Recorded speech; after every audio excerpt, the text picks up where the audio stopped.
Welcome to BVR TV news. ఈరోజు మనం హైదరాబాద్కి రావడం జరిగింది. మనతోని contested MLA, contested MLC, contested MP, నిజంగా ఇండిపెండెంట్గా 7 సార్లు ఎమ్మెల్యేగా కావచ్చు, 2 సార్లు ఎమ్మెల్సీగా కావచ్చు, 3 సార్లు ఎంపీగా కావచ్చు, అండ్ మరలా ఇప్పుడు మల్కాజ్గిరి పార్లమెంట్ నుంచి వెళ్ళి ఎంపీగా అంటే ఇండిపెండెంట్ ఎంపీగా బరిలో దిగేందుకు రెడీగా ఉన్నటువంటి డాక్టర్ కంటె సాయన్న గారు మనతోనే ఉన్నారు. వాస్తవానికి ఇన్ని సార్లు ఎమ్మెల్యేగా కావచ్చు, ఎంపీగా కావచ్చు, ఎమ్మెల్సీగా కావచ్చు, ఇన్ని సార్లు ఎందుకని బరిలో దిగిళ్ళు? ఎందుకని రాబోయే రోజుల్లో కూడా ఎందుకని దిగబోతున్నారు?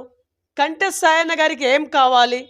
ఇప్పటిదాకా ఏ పార్టీకి ఎందుకని అప్రోచ్ అవ్వలేకపోతాళ్ళు? ఇండిపెండెంట్గానే ఎందుకు ప్రియారిటీ ఇస్తూ ఉన్నారు? మల్కాజ్గిరి ప్రజలు ఈసారి బ్రహ్మరథం పడతారా లేదా?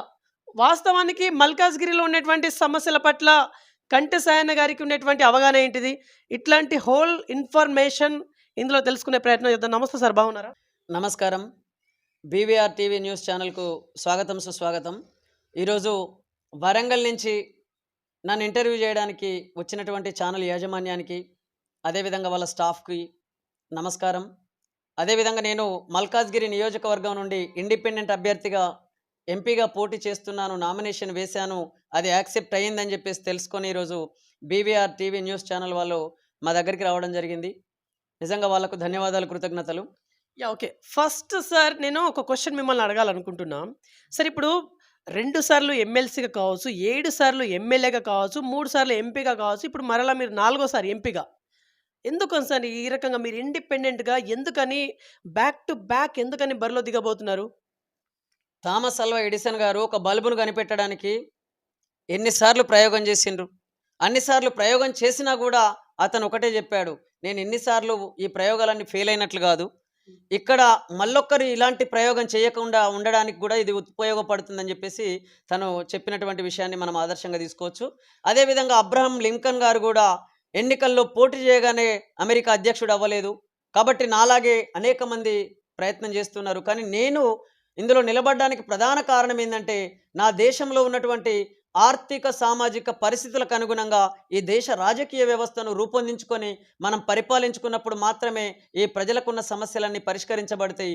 అప్పటి వరకు పేదవాళ్ళు పేదవాళ్ళుగానే ఉంటారు, ఉన్నవాళ్ళు ఉన్నవాళ్ళుగానే ఉంటారు. ఈ దేశంలో ఉన్నటువంటి ఆర్థిక సామాజిక సమన్యాయం అనేది ప్రజలకు జరిగే అవకాశమే లేదు. దానికి మూల కారణమైనటువంటి రాజకీయ వ్యవస్థలో మార్పులు జరగాల్సిన అవసరం ఉన్నది అని చెప్పేసి నాకు అర్థమైంది. కాబట్టి నేను ఏ పార్టీకి సంబంధం లేకుండా ప్రజల కోసం, ప్రజల తరఫున నిలబడి ఇప్పటి వరకు మీరు అన్నట్లుగానే ఇండిపెండెంట్గా 3 సార్లు ఎంపీగా, 7 సార్లు ఎమ్మెల్యేగా, 2 సార్లు ఎమ్మెల్సీగా నేను పోటీ చేయడం జరిగింది. ఇప్పుడు కూడా ఇండిపెండెంట్ అభ్యర్థిగానే మల్కాజ్గిరి నియోజకవర్గం నుండి ఎంపీగా నేను బరిలో నిలవడం జరిగింది. పార్టీలకు ఎందుకు సార్ మీరు ప్రియారిటీ ఇస్తాను లేరు? ఏంటిది? పార్టీలు ఎవరైనా పార్టీ పెట్టొచ్చు, ఎవరైనా పోటీ చేయొచ్చు, ఎవరైనా గెలవచ్చు. ఇది ప్రజాస్వామ్యం అని అంటే ఒకవైపు చెప్తున్నారు అని అంటే దాని అర్థం ఏంటి? అసమానతతో కూడిన సామాజిక వర్గాలు ఉన్నాయి ఈ దేశంలో. ఈ దేశంలో ఎస్సీలు ఉన్నారు, ఎస్టీలు ఉన్నారు, బీసీలు ఉన్నారు, ఓసీలు ఉన్నారు అని చెప్తూనే అదేవిధంగా వీళ్ళు బలహీన వర్గాల వారికి రిజర్వేషన్ అనే ఒక ప్రక్రియను తీసుకొచ్చి మళ్ళీ ఈ బక్కోళ్లకు ఆ బలవంతులతోని పోటీ పెట్టి ఎవరు గెలిస్తే వాళ్ళదే అధికారం అంటే ఎవరు గెలిచే అవకాశం ఉన్నది? కాబట్టి ఇక్కడ బలవంతులకే అవకాశం కల్పించినట్లు లేదా ఈ వ్యవస్థలో? మరి దీన్ని మార్చకపోతే ఎట్లా? అందుకని నేనేమంటున్నా, మనం ఏ పోటీ చూసినా అది ఫిజికల్ పోటీ కావచ్చు, లేదా రెజ్లింగ్ లాంటి పోటీలలో కూడా మనం గమనించినట్లయితే వాళ్ళు సమవుజ్జి ఉన్నటువంటి వాళ్ళ మధ్యనే పోటీ పెడతారు. మరి అలాంటప్పుడు ఇక్కడ ఎస్సీల మధ్య ఎస్సీలకు, ఎస్టీల మధ్య ఎస్టీలకు, బీసీల మధ్య బీసీలకు, ఓసీల మధ్య ఓసీలకు ఎందుకు పోటీ పెట్టకూడదు? అలాంటి వ్యవస్థను మనం ఎందుకు నిర్మాణం చేసుకోవద్దు? కాబట్టి దానికోసమే మా ప్రయత్నం. సార్, అదే కదా సార్ ఇప్పుడు జరుగుతుంది. ఇప్పుడు ఫర్ ఎగ్జాంపుల్ ఒక నియోజకవర్గం ఉంది. అది ఎస్టీ రిజర్వ్డ్ అయితే ఎస్టీ అభ్యర్థులే ఉంటారు, అలా బరిలో దిగుతారు. ఎస్సీ అయితే ఎస్సీ వాళ్ళే బరిలో దిగుతారు. జనరల్ అయితేనే ఇంకా ఇష్టం అన్నట్టు. సో ఇది ఆబ్వియస్లీ కరెక్టే కదా? నిజంగా మీరు గమనించండి, అది పేరుకు మాత్రమే ఎస్సీ నియోజకవర్గం, అది పేరుకు మాత్రమే ఎస్టీ నియోజకవర్గం. అది ఎస్సీ నియోజకవర్గం అయితే మరి ఆ ఎస్సీ నియోజకవర్గంలో నిలబడుతున్న వాళ్ళందరూ ఎస్సీలే కావచ్చు, కానీ సీటు ఎస్సీలదే. సింబల్ ఎవరిది అవుతుంది? ఏ సింబల్తో వాళ్ళని నిలబెట్టుకుంటున్నారు? ఎవరి వాళ్ళకు బీఫామ్లు ఇస్తున్నారు? ఏ సింబల్ అక్కడ, ఏ సింబల్కు ఓట్లు వేస్తున్నారు నా ప్రజలు, నా ఓటర్లు? ఏ సింబల్ గెలుపొందుతున్నది? వాళ్ళు గెలుపొందిన తర్వాత ఆ పార్టీ అధినేతల కనుసన్నల్లో పనిచేయాల్సిన అవసరం ఉన్నదా? లేకపోతే స్వేచ్ఛగా వాళ్ళు ప్రజలకు పరిపాలించే అవకాశం ఉన్నది ఒకసారి మనం గమనిస్తే అర్థమవుతుంది. అంటే ఇప్పుడు దీనికి పరిష్కారం ఒకే ఒకటి. అంటే మీ మీ పాయింట్ ఆఫ్ వ్యూలో ఇండిపెండెంట్ అభ్యర్థికి పట్టం కట్టాలి. అంతేనా? ఇండిపెండెంట్ అభ్యర్థికి పట్టం కట్టడం కాకుండా పార్లమెంటరీ వ్యవస్థ ద్వారానే ఇది మార్చుకోవాల్సిన అవసరం ఉన్నది. కాబట్టి అప్పుడు ఆ పరిస్థితులకు అనుగుణంగా వాళ్ళు భారత రాజ్యాంగాన్ని రూపొందించిర్రు. దానికి అనుగుణంగా ఎన్నికల వ్యవస్థను రూపొందించిర్రు. కొంతకాలం మనం అంటే పరిపాలించుకున్నాం. కానీ ఈ పరిపాలనలో ఆర్థిక సమన్యాయం అనేది జరగడం లేదు. ఆర్థిక సమన్యాయమే కాకుండా సామాజిక సమన్యాయం కూడా ఇప్పటి వరకు రానటువంటి పరిస్థితి ఉన్నది మన దేశంలో. దీనికి మూల కారణం ఏందంటే ముందు రాజకీయ సమన్యాయం అనేది జరగాలి. మరి రాజకీయ సమన్యాయాన్ని ఎవరు చేయాలి? ప్రజలు ఓట్లేసి గెలిపించాలంటున్నారు. ఈడ ప్రజలు కాదు, పార్టీలే చేస్తలేవు రాజకీయ సమన్యాయం. పార్టీలు బీఫామ్‌లు బీసీలకు ఎన్ని కేటాయిస్తున్నాయి? బీసీ జనాభా ప్రకారం బీసీలకు సీట్లు ఇస్తున్నాయా ఈ పార్టీలు? అదేవిధంగా ఇవాళ ఖమ్మం చూసుకోండి. ఖమ్మంలో అత్యంత ఎక్కువ శాతం ఉన్నటువంటి బీసీ సామాజిక వర్గం ఉంటే ఒక్క సీటు కూడా ఏ ఒక్క పార్టీ కూడా బీసీలకు కేటాయించలేదనంటే ఇక్కడ రాజకీయ సమన్యాయం జరుగుతున్నట్లేనా ఈ ఎన్నికల వ్యవస్థలో?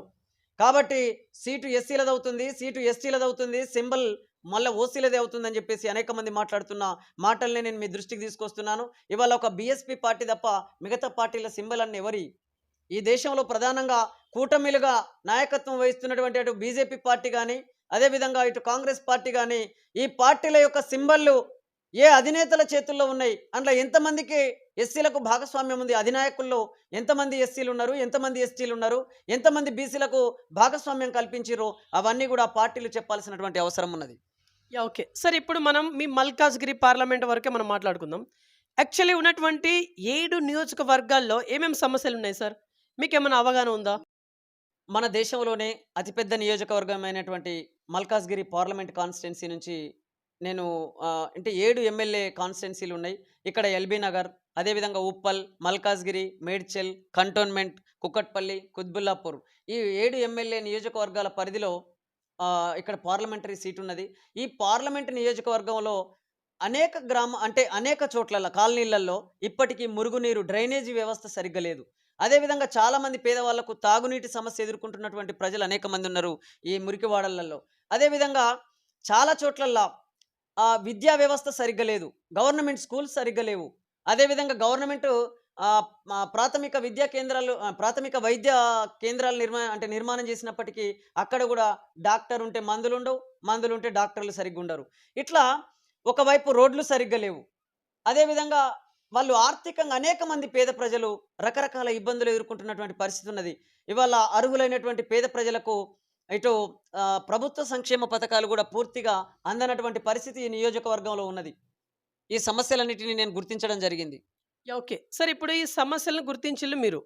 దీనికి పరిష్కారం దిశగా ఏం చేస్తే ఈ సమస్యలన్నీ తొలగిపోతాయి అనేది కూడా మీరేమన్నా అబ్జర్వ్ చేసిల్లా? డెఫినెట్‌గా ఈ సమస్యలన్నిటిని పరిష్కరించబడాలి అనంటే కేంద్ర రాష్ట్ర ప్రభుత్వాలలో అంటే ఆ అధినాయకుల కనుసన్నల్లో పనిచేసే నాయకులు కాకుండా నాలాగా ప్రజల తరఫున ప్రజల కోసం పోరాటం చేసే నాయకులను గనక ప్రజలు ఎన్నుకొని నిలబెట్టుకోగలిగితే తప్పకుండా పార్లమెంటరీ సాక్షిగా పార్లమెంట్లో ప్రజల సమస్యల మీద పోరాటం చేసి ప్రభుత్వ పథకాలన్నీ ప్రజలకు అందే విధంగా ప్రయత్నం చేయొచ్చు. అదేవిధంగా ఇక్కడ ఈ విద్యా వ్యవస్థలో మార్పులు తీసుకురావచ్చు, వైద్య రంగంలో మార్పులు తీసుకురావచ్చు, అదేవిధంగా రోడ్డు రవాణా వ్యవస్థలో కూడా మార్పులు తీసుకొచ్చేసి ఇక్కడ ట్రాఫిక్ జామ్ అయ్యే పరిస్థితి లేకుండా మనం అనేక సమస్యల్ని పరిష్కరించే విధంగా ప్రయత్నం చేయొచ్చు. కానీ అదే ఒక పార్టీ అభ్యర్థిని గెలిపించినట్లయితే ఆ పార్టీ అధినేతలు లేవమంటే లేవాలి, కూసోమంటే కూసోవాలి. ఇంకా అంతకంటే మించి వాళ్ళకి ఏం పవర్ ఉంటుంది? కాబట్టి నాలాంటి ఇండిపెండెంట్కు ఓటేసి గెలిపించినట్లయితే తప్పకుండా మల్కాజ్గిరి నియోజకవర్గంలో ఉన్న ప్రతి ఒక్క సమస్యకు పరిష్కారం లభించే అవకాశం ఉంటుందనేది నా ప్రగాఢమైనటువంటి విశ్వాసం. దానికి అనుగుణంగా నేను ఖచ్చితంగా ప్రజల తరఫున నిలబడి పోరాడతానని చెప్పేసి కూడా నేను వాగ్దానం చేస్తున్నాను మీ ఛానల్ ద్వారా. యాహ్! మీరు ఒకవేళ ఎంపీగా గెలిస్తే లోక్సభలో మాట్లాడే దమ్ము మీకుందా? ఇంగ్లీష్ ఆర్ హిందీలో, తెలుగు కాకుండా? డెఫినెట్‌గా ఎందుకు దమ్ముండదు? అంతేకాకుండా మీరు గమనించొచ్చు, నేను ఇప్పటికే ఇది ఫస్ట్ టైం కాదు. ఇంతకుముందు మొట్టమొదటిసారి తెలంగాణ రాష్ట్రం ఏర్పడ్డాక మొదటిసారి ఎన్నికల్లోనే మల్కాజ్గిరి నియోజకవర్గం నుంచి ఒక ఇండిపెండెంట్ అభ్యర్థిగా నిలబడ్డ వ్యక్తిని. నాకు హిందీనే కాకుండా బంజారా భాష కూడా నేర్చుకున్నోన్ని. అంటే ఒక లిపి లేని భాషని నేను నేర్చుకొని మాట్లాడుతున్నప్పుడు లిపి ఉన్న భాషల్ని నేను మాట్లాడలేనా? కాబట్టి ఖచ్చితంగా నేను మాట్లాడగలుగుతా. నేను పార్లమెంట్ సాక్షిగా నా మల్కాజ్గిరి నియోజకవర్గ ప్రజల తరఫున నేను గొంతును వినిపిస్తా. కేంద్ర ప్రభుత్వ పథకాలన్నింటినీ కూడా మల్కాజ్గిరి నియోజకవర్గ ప్రజలకు చెందేలాగా తప్పకుండా నేను అక్కడ నా గొంతు వినిపించి నేను ఆ పథకాలన్నీ సాధిస్తానని చెప్పేసి నేను వాగ్దానం చేస్తున్నాను. ఓకే. సార్ మీ పార్లమెంట్‌లోనే యంగ్‌స్టర్స్‌కి ఏం కావాలి? మహిళలకి ఏం కావాలి? మీకేమైనా ఉందా? అంటే దీనిపైన ఏమైనా అవగాహన ఉందా? ఖచ్చితంగా. ఎందుకనంటే ఇప్పుడు ఇటు యువ మెయిన్ ఏందంటే యువతరానికి చాలా ఇబ్బందులు ఎదురవుతున్నాయి. ఇప్పుడు ఈ దేశంలో యువశక్తినంతా గూడా ఈ కేంద్ర రాష్ట్ర ప్రభుత్వాలు వాడుకునే స్థాయిలో వాడుకోవడం లేదు. వాళ్ళకు ఉద్యోగ అవకాశాలు కల్పించండి నాయనా, వాళ్ళకు ఉపాధి అవకాశాలు చూయించండి అనంటే అవి చూయించకుండా ఇవాళ యువతను మత్తు పానీయాల వైపు తిప్పుతున్నటువంటి పరిస్థితి ఉన్నది. ఇవాళ తెలంగాణ రాష్ట్రంలో చూడండి, బడులు పెంచండ్రా నాయన అంటే బార్లు పెంచినటువంటి పరిస్థితి తెలంగాణ రాష్ట్రంలో ఉన్నది. అంతేకాకుండా విద్యా వ్యవస్థనంతా చిన్నభిన్నం చేసి యువతరాన్ని అటు మద్యానికి లేదా ఇటు గంజాయికి ఇట్లా అలవాటు చేస్తున్నటువంటి పరిస్థితి లేదంటారా? కాబట్టి దీనన్నిటికీ కారణం ఎవరు? ఈ పాలకులు వాళ్ళ నిర్లక్ష్యం వల్ల కాదంటారా? ఈ ప్రభుత్వాల నిర్లక్ష్యం వల్ల కాదంటారా? చాలా చోట్లల్లా కొన్ని కాలేజీలలో, యూనివర్సిటీలలో గంజాయి లేదా వివిధ రకాల మాదక ద్రవ్యాలు విద్యార్థుల చేతికి అందుతున్నాయి అనంటే ఏ స్థాయిలో ప్రభుత్వ నిర్లక్ష్యం ఉందో మనం ఇక్కడ గమనించవచ్చు. కాబట్టి ఇవన్నీ మారాల్సిన అవసరం ఉంది. అందుకే ఈ విద్యార్థులకు మద్యాన్ని అందకుండా, మత్తు పానీయాలు అందకుండా కట్టడి చేయాల్సిన అవసరం ఉంది. అదేవిధంగా విద్యా వ్యవస్థలో మార్పులు తీసుకొచ్చి స్టార్టింగ్ నుంచే వాళ్ళు మానసిక శక్తివంతులుగా తయారవ్వాలి. లేకపోతే చాలా చోట్లలో మనం చూస్తున్నాం, కాలేజీలలో చాలామంది ఆత్మహత్యలు చేసుకుంటున్నారు. ఫెయిల్ అవుతుంటే పరీక్షలలో కొన్ని సబ్జెక్టులు పోయినోళ్ళు లేదా నా సబ్జెక్టు పోతుందేమో అని చెప్పేసి భయపడి చాలామంది ఆత్మహత్యలు చేసుకుంటున్నటువంటి పరిస్థితి ఉన్నది. మరి విద్యా వ్యవస్థలో మార్పులు తీసుకొచ్చి ఏ ఒక్క యువకులు ఆత్మహత్యలు చేసుకొని విధంగా మనం విద్యా వ్యవస్థను పటిష్టపరచుకోవాల్సినటువంటి అవసరం ఉన్నది. ఓకే. సార్ ఒక ఇండిపెండెంట్ ఎంపీ అభ్యర్థికి సెంట్రల్ నుంచి నిధులు తీసుకొచ్చే ఐడియాలజీ ఉందా మీకు? డెఫినెట్గా ఉన్నది. ఎందుకనంటే అడగంది అమ్మాయినా అన్నం పెట్టదన్నట్లు మనం పోరాటం చేయకపోతే మన మల్కాజ్గిరి పార్లమెంట్లో ఉన్నటువంటి ప్రజల సమస్యల్ని పార్లమెంట్ సాక్షిగా ప్రతిబింబించే విధంగా మనం మాట్లాడకపోతే వాళ్ళు మనకి ఎట్లా నిధులు కేటాయిస్తారు? ఏ విధంగా మనకు సాయం చేస్తారు? ఏ విధంగా న్యాయం చేస్తారు? కాబట్టి ప్రజల తరఫున నిలబడి పోరాడే వ్యక్తికి వీళ్ళు ఓటేసి గెలిపించినట్లయితే నా ఓటర్లు తప్పకుండా ఇది సాధ్యమయ్యే అవకాశం ఉన్నది. కానీ ఆ పార్టీ అధినేతల బీఫామ్లతోనే వచ్చి వాళ్ళు లేవమంటే లేవాలి, కూసోమంటే కూసోవాలి, ఇట్లా చేతులు కట్టుకొని నిలబడే నాయకులను గెలిపించుకుంటే వాళ్ళు ఈ ప్రజల తరఫున పోయి ఏ విధంగా పోరాటం చేయగలుగుతారు? ఏ విధంగా కొట్లాడగలుగుతారు? కాబట్టి అలాంటి నాయకులకు కాకుండా ప్రజాస్వామ్యబద్ధంగా ప్రజల కోసం ప్రజల తరఫున నిలబడి ప్రజల దగ్గరికి వస్తున్నటువంటి ఇండిపెండెంట్ అభ్యర్థులకు నాలాంటి వాళ్ళకు ఓటేసి గెలిపిస్తే తప్పకుండా పార్లమెంట్ సాక్షిగా కేంద్ర ప్రభుత్వం నుంచి ఏమేమైతే మన మల్కాజ్గిరి నియోజకవర్గ ప్రజలకు రావాల్సిన ప్రతి ఒక్క స్కీమును పూర్తి స్థాయిలో ప్రజలకు అందే విధంగా నేను నా వంతు ప్రయత్నం నేను చేయగలుగుతా. ఓకే. సార్ ఇక్కడ మల్కాజ్గిరి పార్లమెంట్ అభ్యర్థులు అంటే ఇక్కడ బీఆర్ఎస్ కావచ్చు, బీజేపీ కావచ్చు, కాంగ్రెస్ కావచ్చు. ఈ అభ్యర్థుల పైన మీరేమన్నా మాట్లాడాలనుకుంటున్నారా? ఏం మాట్లాడతాం ఇక? ఇప్పుడు చెదలు పట్టిన చెట్టు గురించో చెదలు పట్టిన కట్టె గురించో ఏం మాట్లాడినా ఏం ఉపయోగం ఉన్నది? కాబట్టి అక్కడ ఏదన్నా ఒక కొనకో ఓ మూలకో చెదలు పట్టి ఉంటే అరే మిగతాదంతా మంచిగా ఉంది కదా, కాబట్టి ఇగో పలానా అభ్యర్థి గెలిస్తే బాగుంటుంది, పలానా అభ్యర్థి కూడా మంచిగా ఉన్నాడని అనొచ్చు. కానీ ఏ అభ్యర్థి తీరు చూసినా ఏమున్నది గర్వకారణం? ఆ పార్టీ బీఫామ్ తీసుకొని లేదా కొంతమంది అయితే ఇక మనం పేర్లు చెప్పలేం కానీ ఇక్కడ, కానీ కొంతమంది అత్యంత పెట్టుబడులు పెట్టి రాజకీయాల్లోకి వస్తున్నటువంటి పరిస్థితి ఉన్నది.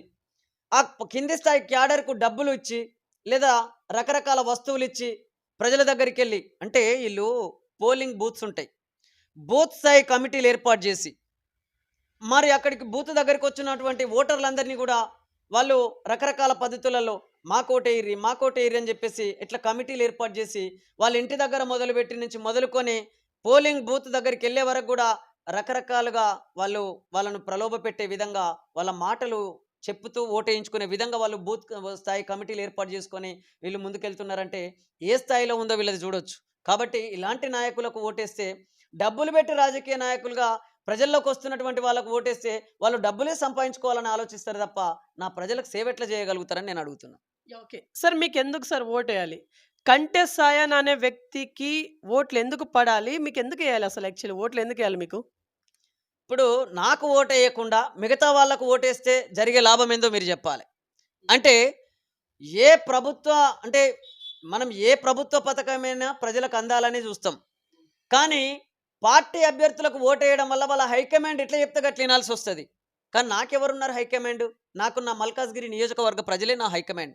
కాబట్టి నా ప్రజలకు ఏ సమస్యలున్నాయో వాళ్ళ ఇంట్లో ఒక పెద్ద కొడుకులాగా నేను ఆహ్, పరిష్కరించే అవకాశం నాకున్నది. కానీ నాకెవ్వరు హైకమాండ్ లేరు గదా! అదే ఈ పార్టీ అభ్యర్థులకు గనక ఓటేసినట్లయితే ప్రజల సమస్యలు పక్కకు పెట్టి ఆ పార్టీ నాయకులు ఏది చెప్తే గది ఇనే పరిస్థితి ఉంటది. మనం గతం నుంచి కూడా నా ప్రజలు చూస్తూనే ఉన్నారు. నా ఓటర్లు చూస్తూనే ఉన్నారు. కాబట్టి అలాంటి అభ్యర్థులకు ఓటేసే కంటే నాలాంటి ఇండిపెండెంట్‌కు నాకు ఓటేసి గనక మీరు గెలిపించినట్లయితే తప్పకుండా మీ ఇంట్లో ఒక పెద్ద కొడుకులాగా నేను మీకు సేవ చేసుకుంటాను. ప్రతి ప్రభుత్వ పథకాలను పూర్తి స్థాయిలో అర్హులైనటువంటి పేద ప్రజలందరికీ అందే విధంగా నేను కృషి చేస్తానని చెప్పేసి మల్కాజ్‌గిరి నియోజకవర్గ ప్రజలందరికీ నేను విజ్ఞప్తి చేస్తున్నాను. ఓకే. సరే ఎక్కడ కూడా ఈ మల్కాజ్‌గిరి పార్లమెంట్ పరిధిలో ఎక్కడ కూడా మీ వెహికల్ ఎక్కడ కూడా అవుపడట్లేదు? ప్రచారంలో మీరెందుకని దిగట్లేరు ఇప్పటిదాకా? అంటే ఇక్కడ పార్టీ అభ్యర్థులకైతేనేమో రికగ్నైజ్డ్ పార్టీకి ఫస్ట్ నుంచి ఒక సింబల్ కేటాయించబడి ఉంటుంది ఎన్నికల వ్యవస్థలో. అవును. అంటే వాళ్ళ చేతి గుర్తు గాని, పువ్వు గుర్తు గాని, లేదా ఆహ్, క అంటే కారు గుర్తు గాని ఇవన్నీ కూడా పర్మనెంట్ గుర్తులు వాళ్ళకు. కాబట్టి ఇయాల ఇండిపెండెంట్‌ల పరిస్థితి అలా ఉండదు. ఎన్నికల్లో నామినేషన్ వేసిన తర్వాత స్క్రూటినీ జరగాలి.